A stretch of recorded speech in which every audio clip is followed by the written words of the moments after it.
I walk my garden early in the morning because that's when I can actually see what the land is doing. The birds are already moving, insects are beginning to work, and something is usually seated itself somewhere I did not put it. The soil tells me where it held moisture, where it dried too quickly, what's thriving, and what clearly has other plans. People sometimes ask why I spend so much time on regenerative practices when I'm not a farmer. Well, let's look at Salt Lake County. Countywide, the USDA's most recent Census of Agriculture reports that 49,566 acres of land are in farms here in our county. But that number needs quite a bit of context.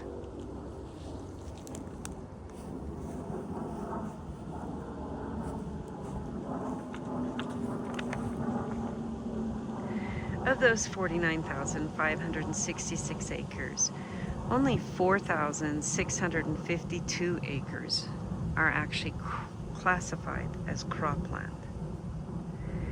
And in 2022, only 1,651 acres were actually harvested cropland. Now put that beside the more than 65,000 acres associated with single-family residential properties in Salt Lake County. And that's quite a different picture than most of us carry around in our heads. We tend to think of farms as the land that needs to be regenerated and yards as something a bit more decorative. There are more acres tied up in our single-family residential properties than there are acres in farms across our entire county. And there are dramatically more residential acres than there are harvested croplands. Think about that for a moment. It doesn't mean that a backyard is the same thing as a working farm, because it's not. A farmer might be trying to make 50, 100, or several hundred acres provide, while productive, while also making a living. And a homeowner has the ability to experiment on a quarter, a third, a half, or a whole acre without putting an entire year's income at risk. And this gives us room. How much compost? Does it degrade the soil? How much mulch? How much water? What survives in our alkaline soil and what does not? How long does it actually take to rebuild organic matter? What happens when we leave roots? What happens when we stop hauling off our yard waste and start mulching it and chipping it? How much irrigation can we actually reduce? And what methods are worth the effort and which are not?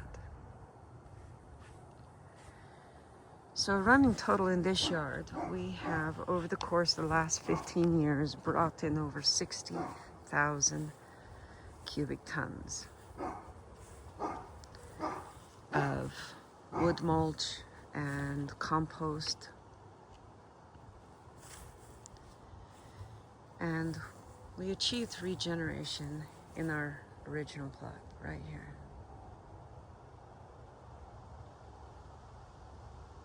We talk a lot about organic farming or supporting our local farmers. And this is one way. You see, as I heal and regenerate my soil, life comes back. I have so many bees out here feeding all day long. You can hear the buzzing. But this information is valuable to our farmers, especially on our Bonneville silt.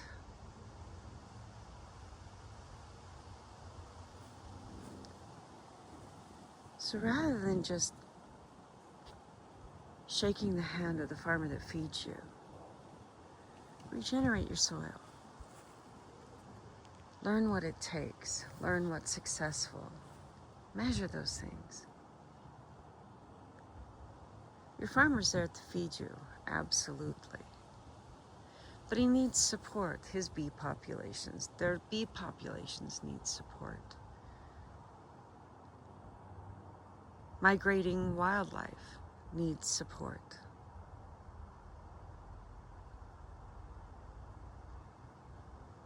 Don't just meet your farmer, help them. If you want to know what it means for watering, I don't have to water any of this until mid to late June. And then I only water it by hand for about 15 minutes once a week. The system holds the rest of the water that it needs.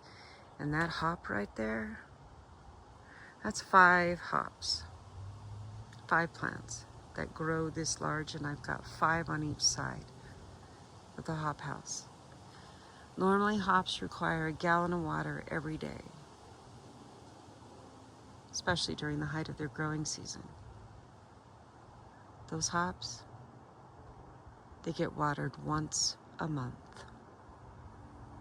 and the rest is retained in our soil base. Regenerative landscape works. It's not just for farmers. It can change your backyard.